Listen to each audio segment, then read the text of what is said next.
నిర్మల్ జిల్లా దస్రాబాద్ గ్రామానికి చెందినటువంటి గంగపుత్ర మత్స్యకారులము. మేము గోదావరి తీరాన చాలా ఏళ్ల కాలం నుంచి చేపల వేట చేసుకుంటూ జీవనాధారం పొందుతున్నటువంటి మత్స్యకారులం. మేము గోదావరి నదిలో చేపలు పట్టి వచ్చే సమయంలో గత కొన్ని రోజుల నుండి మమ్మల్ని రాంపూర్ వాళ్ళు నానా ఇబ్బందులకు గురి చేస్తూ మాపై దాడులు చేయడానికి వాళ్ళు ప్రయత్నాలు చేస్తున్నారు.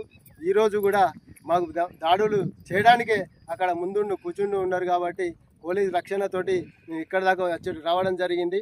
అయినా కూడా వాళ్ళు మమ్మల్ని పోనీయకుండా అడ్డుపడుతున్నారు.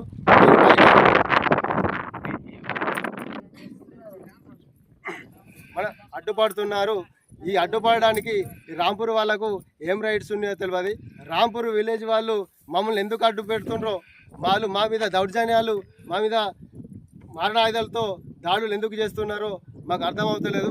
చట్ట ప్రకారంగా ప్రభుత్వ మత్స్యశాఖ ప్రకారంగా కానీ హైకోర్టు ఆదేశాల ప్రకారం కానీ మాకు అన్ని రకాల అధికారంగా మాకు లీగల్గా తీర్పు ఇవ్వడం జరిగింది.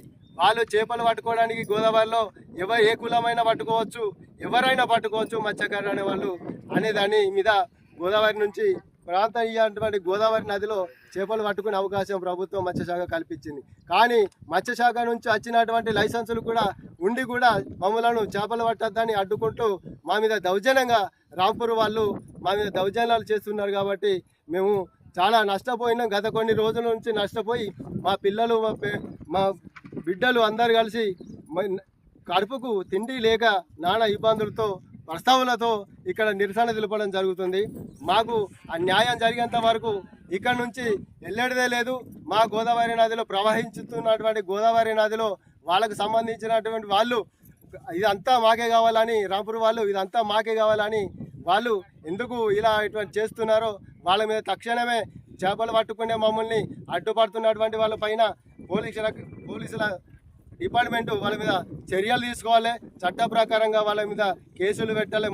మేమంతా పట్టుకోవడానికి రైట్స్ ఉన్నాయో వాళ్ళకి అంతే ఉన్నాయి, వాళ్ళకి ఎంత రైట్స్ ఉన్నాయో మాకు అంతే రైట్స్ ఉన్నాయి. అందరికీ చేపలు పట్టుకునే విధానం లైసెన్స్ ఇచ్చింది మత్స్యశాఖ. కానీ వాళ్ళు దౌర్జన్యాలు మాది చేస్తుంది కాబట్టి వాళ్ళ మీద తక్షణ చర్యలు తీసుకోవాలి. వాళ్ళ మీద ప్రభుత్వ ప్రకారంగా కూడా ఇక్కడ ఉన్నటువంటి మత్స్యశాఖ మాకు జీవనోపాధిని ఇచ్చిన దాన్ని వాళ్ళే అనుభవిస్తున్నారు ఇప్పటి వరకు ఇన్ని రోజుల నుంచి. దాని మీద అన్ని శాఖల వారు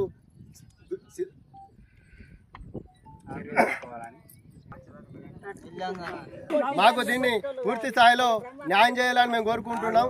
ఎందుకంటే ఇది మా